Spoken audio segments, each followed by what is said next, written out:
Paano nga ba gumawa ng Google Gemini AI? Napakadali lang nito.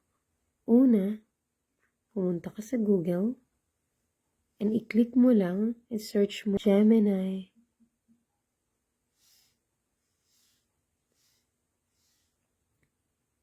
Simply click yung plus sign, pindutin lamang at pumili ng picture na gusto.